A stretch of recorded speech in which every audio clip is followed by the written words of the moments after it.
Ukrainians prayed for those fighting on the front lines as they marked Orthodox Easter Sunday in Kyiv and beyond the Ukrainian capital. AP correspondent Karen Chamas reports. As choruses from the cathedral choir rang out, worshippers crowded inside St. Volodymyr's Cathedral in Kyiv, praying for peace and better days. Kyiv resident Valentina Atamanyuk had mixed feelings about what her country was going through. The feeling of pain and at the same time joy that we're managing, that the country and the people are united and we are defending and fighting. Alexandra Papratkina, who lives in Bakhmut in the eastern Donbas region, said this Easter is not like Easters past in Ukraine. Yes, this Easter is unusual. We have a war right now and it is extremely tragic. I'm looking forward to having peace. I'm waiting for people to reach an agreement. Serviceman Mikhailo is happy that the capital is now more peaceful. It's a great relief that now it's quiet and nothing is exploding in Kyiv and we can come to church and not wear the helmet to protect my head. I'm Karen Chamas. Ukrainian President Volodymyr Zelensky was set to meet in Kyiv with two top American officials, Secretary of State Antony Blinken and Defense Secretary Lloyd Austin. Zelensky announced the visit of Blinken and Austin to the Ukrainian capital, although Washington has declined to confirm the trip. It would be the two highest-ranking officials to go to Ukraine since Russia invaded its neighbor 2 months ago. In each of the past 2 weeks, U.S. President Joe Biden has approved $800 million in shipments of arms for Ukraine, along with $500 million in economic assistance. U.S. President Joe Biden on Sunday commemorated the 107th anniversary of the start of what he called the Armenian Genocide, issuing a statement in memory of the 1.5 million Armenians who, in his words, were deported, massacred, or marched to their deaths in a campaign of extermination. The statement did not reference the Russian invasion of Ukraine, which Biden has called a genocide, yet Biden used the anniversary to lay down a set of principles for foreign policy as the United States and its allies arm Ukrainians and impose sanctions on Russia. Biden said, quote, "We renew our pledge to remain vigilant against the corrosive influence of hate in all its forms." He said, "We recommit ourselves to speaking out and stopping atrocities that leave lasting scars on the world." Biden fulfilled a campaign promise by calling the Armenian genocide a genocide for the first time last year. Past White Houses had avoided that word for decades out of a concern that NATO member Turkey could be offended. Rescuers say 10 people who were retrieved from the frigid sea and the rocky coast of a northern Japanese national park have died a day after a tour boat with 26 people aboard sank in rough waters. The search for the others is still ongoing Sunday after the boat sent a distress call saying it was sinking.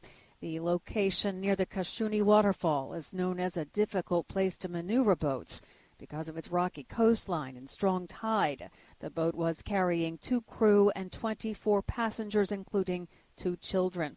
Japan's transport ministry launched an investigation into the boat's operator, which had 2 accidents last year. The ministry says it's looking into safety standards and the decision to conduct the tour despite the rough weather. France began voting in a presidential runoff election on Sunday. It's a race between incumbent Emmanuel Macron and far-right politician Marine Le Pen. Macron is in pole position to win re-election in the country's presidential runoff, yet his lead over Le Pen depends on one major uncertainty, and that is voters who could decide to stay home. A Macron victory in this vote could have far-reaching repercussions for Europe's future direction and Western efforts to stop the war in Ukraine. This would make him, if he is to win the runoff, the first French president in 20 years to win a second term in office.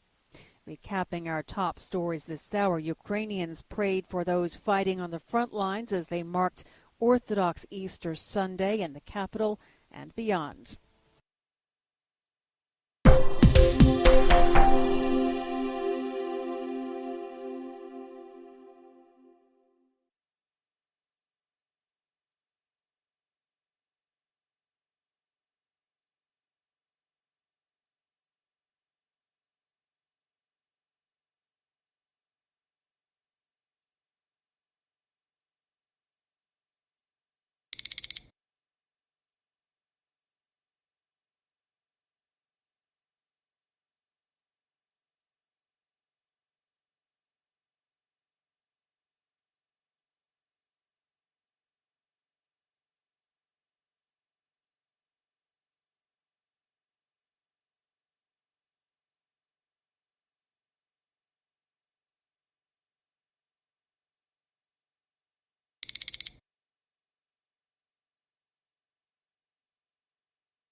Hi, thank you for watching.